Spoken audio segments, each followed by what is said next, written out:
కేసీఆర్ తన ప్రాణప్రదమైన టీఆర్ఎస్ అనే పదాన్ని కోల్పోయారు. ఆయన నోటి నుంచి, ఆయన పార్టీ నేతల నోటి వెంట టీఆర్ఎస్ అనే పదం ఇక వినిపించదు.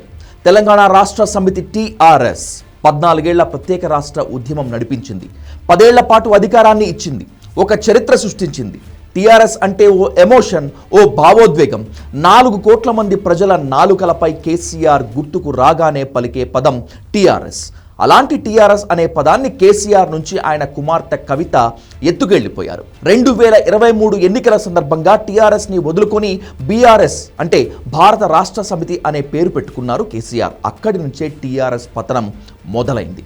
ఇప్పుడు కేసీఆర్ వదులుకున్న టీఆర్ఎస్ని తెలంగాణ రాష్ట్ర సేన అనే పేరుతో సొంతం చేసుకున్నారు ఆయన కూతురు కవిత. మన పార్టీ పేరు చెప్పాలా? రెడీయా? టీఆర్ఎస్. జై తెలంగాణ! జై టీఆర్ఎస్! జై తెలంగాణ! జై తెలంగాణ! నిజానికి టీఆర్ఎస్ టైటిల్ ని వదులుకొని బీఆర్ఎస్ అనే పేరు పెట్టి తప్పు చేశామని, త్వరలో బీఆర్ఎస్ ని టీఆర్ఎస్ గా మార్చేద్దాం అనుకుంటున్నటువంటి ఈ సమయంలో గద్ద కోడిపిల్లని ఎత్తుకుపోయినట్లు చడీ చప్పుడు లేకుండా టక్కుమని టీఆర్ఎస్ టైటిల్ ఎత్తుకుపోయింది కవిత. మన పార్టీ పేరు చెప్పాలా? రెడీయా?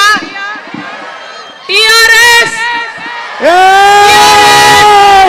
జై తెలంగాణ! జై టీఆర్ఎస్! జై తెలంగాణ! జై తెలంగాణ! తెలంగాణ రాష్ట్ర సాధన లక్ష్యంగా 2001లో ఉమ్మడి ఆంధ్రప్రదేశ్లో ఆవిర్భవించింది టీఆర్ఎస్. 14 ఏళ్ల ఉద్యమం నడిపించింది. 2 సార్లు అధికారాన్ని అనుభవించింది గులాబీ జెండా. దీంతో కేసీఆర్లో అత్యాశ మొదలైంది. భారత రాష్ట్ర సమితి అనే పార్టీ పెట్టి జాతీయ స్థాయికి ఎదిగిపోవాలనుకున్నాడు.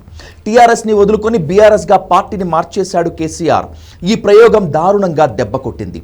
2023 ఎన్నికల్లో ఓడిపోయి 29 స్థానాలకే పరిమితమైపోయింది బీఆర్ఎస్. ఆ తర్వాత 2004 లోక్సభ ఎన్నికల్లో మొత్తం 17 స్థానాలను ఓడిపోయి ఒక్క సీటు కూడా గెలుచుకోలేకపోయింది.